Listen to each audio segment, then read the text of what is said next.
Hello, I'm Laura Kelly, the director of POCCA Cape Cod. Tonight we are at the Harwich Selectmen's meeting, and the topic of discussion was MDAR. They had tested for herbicides at Seahorse Farm in Harwich, and the results were out. Discussions were about the results. MDAR was also present, as well as Seth Rovine, Chief of Staff of Dan Wolf. And with me tonight is Claire Berg. Tonight's discussions were, well, just not as strong as I had hoped them to be between the Selectmen and MDAR and MSTAR. How did you feel about them? MDAR was not on top of MSTAR's yearly operational plan, and they violated most of the 13 regulations that they put forth in their yearly operational plan that MDAR approved, and it left the selectmen kind of befuddled. I was uncomfortable with the situation. Yeah, and some on the board were very uncomfortable with it as well, and they let MDAR and NSTAR know that they weren't happy. There was no communication with the public or the towns or the water departments to when the spraying was happening. I was notified when the spraying was happening, and it could have been avoided if everybody just communicated with each other. MDAR dropped the ball. They weren't keeping on top of what NSTAR was doing. NSTAR wasn't keeping on top of what the applicators were doing. The applicators weren't doing what they were supposed to do. They were spraying in dry creeks, and they were spraying within 100 feet of people and animals, and it wasn't a good process. It just, and the town couldn't get involved because they weren't notified. So there has to be something put in place that they communicate. MDAR didn't want to communicate, and they stood up in front of everybody stating, well, it's not our responsibility to communicate to you, it's the applicators. No, it shouldn't be the applicators, it should be the applicators tell NSTAR, and then NSTAR tells MDAR, or the applicators tell MDAR, and then MDAR tells the town. And they just wouldn't admit that they were wrong. And it was really, really pitiful. It's our inability to apologize to you. I haven't received an apology for MDAR, NSTAR, nobody, so it's, that shows you right there that they know they're at fault. They know they did something wrong, and they will not admit it, and they're going to blame the exhaust fumes of the backpack sprayers, and regardless, it brought you harm, and it was them. For sure. So in my eyes, sure. them saying that it wasn't herbicides, but it was this, still is them saying, hey, that was us. Yep. So they should be held accountable regardless. Yes. You write to MDAR, NSTAR, state representatives, senator, governor, EEA, the same letter, send it to all of them, stating that they want to have regulations changed. They want to have herbicides removed from rights of ways for vegetation management. They would like to see that removed out of the YOP, which is the yearly operational plan, as well as the VMP, the vegetation management plan that lasts 5 years. That is what I am hoping that they actually go forward and do. That will give our state reps more leverage to have that come true. If this comes from our selectmen versus us, that gives those that are up at the State House a chance to push this further. And anybody else that wants to get involved, feel free. If you have any other thoughts or questions or want to get involved, please contact POCCACapeCod.org. We are heavily into this, and it feels like the beginning still, unfortunately. Oh, for sure. There is no conclusion. We keep hoping for taking little baby steps. But there to be more discussion, and at higher levels is the next thing. So maybe under the new administration in January, we'll see. We're going to keep plugging away at this and letting it not go to sleep. So thanks for being with us, Claire, and continuing. Yeah. This is Laura Kelly from POCCA Cape Cod. Thanks for joining us today. Be well. To the board, and thank you to everybody for being here this evening. My name is Seth Rovine. I'm the Senior Advisor for Senator Dan Wolf. Some quick thoughts. One, very much look forward to seeing the letter that you're planning to draft. Please be sure to include us, we will be responsive immediately. I think it's a very important thing. I might make a quick suggestion in regards to that letter, which is to refer back to one of the initial thoughts that you had about independent observers and the importance of independent observers, whether factually or not, there's a credibility issue about how things are applied, where and when and who. The capacity to provide independent observers, which in my opinion should be subsidized and paid for by NSTAR, I think would go a long way toward establishing some form of credibility. As to whether it's regulatory change that's necessary or company policy change, that's a really interesting question. Believe me, there's latitude. And where there's a will, there's a way. We will make regulatory changes happen if we can. One of the biggest pieces of latitude that exists is whether to spray at all. And that is a company decision. They have the legal right to do it, we know that. They've been asked in various ways by every one of our towns in this community to not do it, and they've still chosen to do so. We're hopeful that we can find, through good cooperative conversation, ways to actually stop the causal question here, which is spraying, and that there are other ways to control that vegetation and keep our power lines operating properly. So, from the Senator, thank you very much for doing this. Thank you, everybody, for being here. Thank you. Thank you. Following the meeting we had 2 weeks ago, we voted as a board to send a letter to MDR with our concern over this incident. And I'll just read you what our request was. It was a short letter, but I'll just read the last sentence, last few sentences. And quote, we believe that prior notice, at least 48 hours before the scheduled application as stated in the vegetation management plan to abutters and town agencies is necessary. Independent observers funded by the utilities of the actual spraying activities are critical.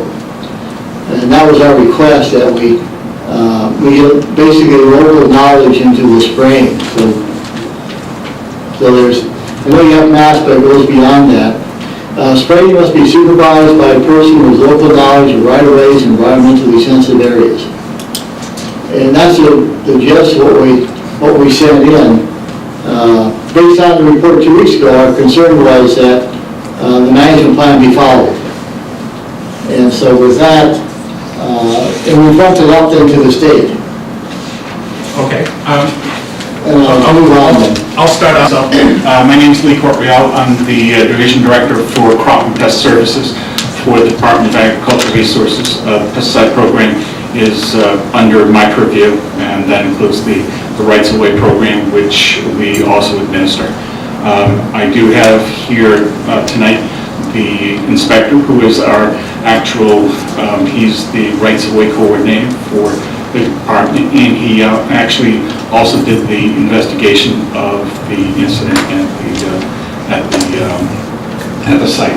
So with just that degree of introduction, I'd like to bring up Mike McLean.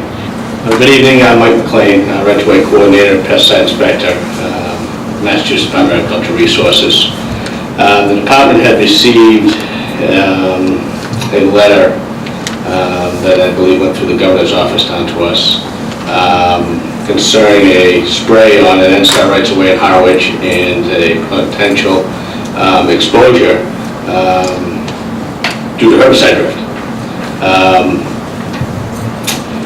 Reviewed the letter. I made a visit out to Seahorse Farm back on October 28th, I believe it was. There was an unannounced visit, and that's generally how we conduct investigations. We attempted to take some white samples. The issue with the white samples is that some time had passed, some rain events had happened. Weren't quite sure how it would come out, but we gave it a shot. We picked areas that were tried to be protected from the rain, and also areas where I could see that with dirt buildup, where potentially the herbicide may have not washed away if in fact it had drifted in that location. A total of 5 web samples were taken plus a blank, which made 6. Those samples were taken on November 5th. I went from Harwich to Amherst that same day to deliver them to the lab.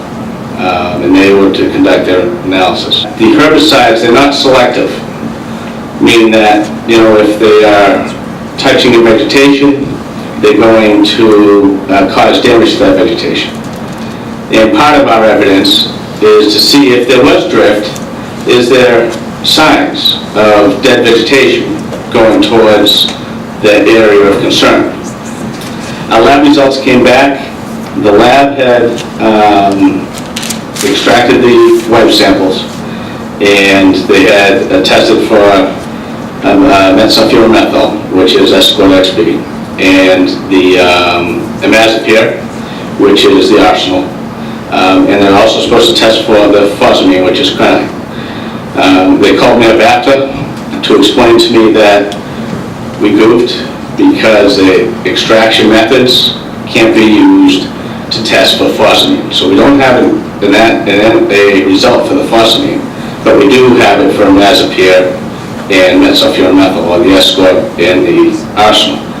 They came back ND or not intact. The department doesn't necessarily know or disagree that they weren't exposed to something. We can't determine if it was herbicides or not. We believe that it may not have been, but it could have been. The evidence doesn't show it. What I do know, what I have experienced is with those backpack sprayers that they use, they're motorized. They're 2-cycle engines. This could be what had caused the irritations and the issues, because I have experienced irritations and issues with these as well through my inspections. Is the exhaust off these higher above the shoulder width off the back, and they're burning gasoline and oil mixture. They stink a bit. The deal with wind speed is, in fact, there is no regulation that tells us, here's our wind speed, you gotta shut off. Best range is to apply between 3 and 10. But again, that's just guidance. And if the wind is hard, and it's hard for us to determine, and unless you're there at the time and you've got some way to measure it, you can go by an airport reading, but it's difficult. Have you had other instances, I know of other instances where, I'll just call it the N-Star spraying program for lack of anything else, has caused any other skin irritations to any abutters or anybody, or any deleterious effects on animals, or is the first one of its kind of all the spraying that's been done that we know of? As far as the department's aware of, we don't have a complaint concerning skin irritations or general health effects, okay, dealing with herbicide use on rights-of-ways. October 14th, when they did the application, I wasn't there to take samples until November 5th. As far as rain goes, in some cases, applications with these herbicides are done in a mist, when it's misty out, because the plant seems to open up and wants to and suck in that herbicide. What the idea is that the herbicide you'll contact the herbicide, it gets taken in, and goes down to the root system and kills the plant. That's the idea behind it, without affecting other plants. You treat that one and then you go to the next one, as opposed to just broadcasting, where that if you had broadcasted the material, you would have basically dead desert. A couple of notifications that happen, and we'll skip the yearly operational plan notification, but when it comes down to time to do the applications, is what you call a 21-day notification, and what that is a notification that goes down to government officials, select board or town administrators, conservation commissions, and board of health, as well as water departments. That is at least 21 days out. It could be more. Okay, explaining, who we are. We're going to be in your area. This is our contact information, and so on. then at least no less than 48 hours before the applications start, okay? So when I say that, generally speaking, like this last incident, or this last round of spraying, I think it was about a month of actual time of between when they started and when they finished spraying, all of what they had to do here on Cape Cod. A notification goes out to the local newspaper, which would be the Cape Cod Times most likely, all right? And it would be the same sort of information. Hi, we're coming through these towns. We're going to be doing foliar applications selectively. This is our information, so forth and so on. In addition to that, there is another regulation out there, which isn't ours, but it's the Department of Public Utilities, where I believe they have to go and knock on the doors or supply letters to every abutter 30 days out. So that's what the applicator does. Now, there's been a long time standing, they've been doing that. That regulation is relatively new to them through DPU. The 30-day window is new. They've been given that notification of going out and talking to abutters since before I've been rights-of-way coordinator, and I started about 12 years ago as rights-of-way coordinator. You're asking us to accept that a professional company that has, googobs of certifications in order to be doing this stuff, and I accept that, and I understand that, but they don't have a work program, that we get a 21-day notice that somewhere they're going to be dancing through the town, and they have no work program, they don't know where they're going to be, so they can't tell us. So somehow, once we get notified, we're supposed to call and say, are you coming today? Are you coming today? So that's on us to then notify our water department to put out a reverse 911 call. I think that's what I'm hearing here among all the verbiage. And I understand it's hard to do work plans, but that's what people do. So I'm a little confused by not being able to give us any level of notice other than this 21-day notice that you're going to dance around the town. And it just seems like that's effectively no notice. So I'm a little perturbed by that. See, there's regulations, and they need to follow those regulations. And that's where the regulations are written. We can't put additional, we can't make up additional stuff. So in other words, we have regulations that have no teeth in them. Well, actually, I wouldn't say the regulations don't have any teeth. No teeth. It's just that they're not as, they don't provide the specificity that you are requesting. We can't enforce what doesn't exist on our books. We can suggest that these are appropriate changes, and we certainly would support something like that. However, I can't force what I don't have on the books. My name is Jerry McDermott. I handle community relations for NSTAR here on the Cape and the Vineyard. I'm joined tonight by Supervisor Dennis Galvin and also our senior arborist, Mr. Bill Hayes, who will speak and answer these questions. He handles our vegetation management program on our transmission right-of-ways. So with that, I'll introduce Bill. Thank you. I believe also that the Community Relations Department from NSTAR notified the communities as we're approaching that time period that we're going to be in the communities doing the application.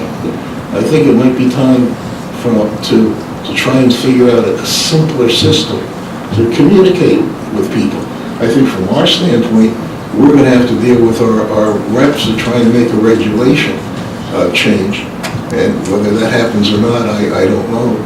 But I think just from your own company standpoint, it might be wiser to make your own changes and provide real information. Based on what we're hearing tonight, we are working within the existing regulations. But there's been some very good input from members of the board that maybe we could be doing a better job, maybe regulations should be changed, but certainly could we narrow it down to say, we're going to be there this coming week, weather dependent, between Monday and Friday. We'll take that back and discuss that internally. That I understand that there are regulations, but there's also common sense. And the common sense says more information. Apparently when we get a letter that says we're going to be doing some spraying according to the yearly operational plan. So we have to go dig that out, wherever it is, and find it and read it, and try to determine where you're going to be spraying. So it really becomes our responsibility to look at this. I mean, this is really being put back on the towns by the saying that you're, adhering to regulations, but there's a common sense application here that I find disturbingly missing. I knew you were coming tomorrow, I'm closing my windows. I mean, I don't care what you tell me, it doesn't bother something in my house, my pets or whatnot. It's just kind of common sense, you close your windows and doors and whatnot. And for that event, at least until they get by and things settle down, you would know that. With herbicides on a right-of-way, that is not its target. So if you lived there, you wouldn't close your windows? Not your house should not be. I understand what you're saying, but you wouldn't close your windows. I know, but you're just saying you wouldn't close your windows if you lived there. I would not. Okay. So to close someone's windows would imply that whole house or that dwelling is within the right-of-way. And mostly they're not throughout our system. They're set back quite a ways from there. So it's not wafting across, that there's specific targets. Okay, but there were discussions of wind speed, a number of things, but, I'm just, if I were there, I'm closing the windows. I understand. I'm with Peter. If I knew somebody was spraying, I don't care how many pieces of paper you give me that say, this is safe, you could drink it, etc., I'm closing my windows. And I think you have to have more, thank you, sensitivity is a good word, sensitivity to people that aren't in your business.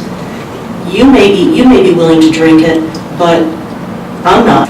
I think if you have to think about the people that don't know anything about this, and if they want to close their windows, I don't think you should belittle that. Oh, not at all, ma'am. I appreciate both of your comments on it. You're the first community relations person I've ever seen. I've been here pretty much every Monday night for 11 years now. And people hate me when I say this, but I was a city councilman in a community in California. And I know this is in California, but our public utility district provided a senior management person once a month at our council meetings to give us an update on what the activities they had going on in our town. Well, we had a town that was only a mile square, but they made it religiously every month. But this is 11 years, and the first time I've had any interaction with an official from NSTAR. In order to use herbicides or pesticides commercially, you have to be minimally licensed. When it comes to rights of way, every applicator has to have a license, and then it has to be on-site supervision of someone with a certification. There's two levels of licensing. There's the core or the entry level, we'll call it, and then you have the master's degree, which is certification. All right? So. Thank you for that answer, a factual one. In your experience with the spraying program, have you run across any other person, animal, what have you, that's had, I'll just call it, a skin reaction or allergic reaction to the chemicals that are used in the spraying program as a result of the spraying program? So the short answer to yes or no is no, I have not, and I've done this for 28 years. Can I just ask what the plan is for, I guess we're through with 2014. I hope so on that right away. Is there a plan next year for going back there? Is it, well, one of these folks expect to see you again, let's put it that way. Does anybody know? For this, in 2013, we did the mechanical treatment, cutting all the vegetation on that right of way. And so the next step in that IVM program was the herbicide application, which we did this year.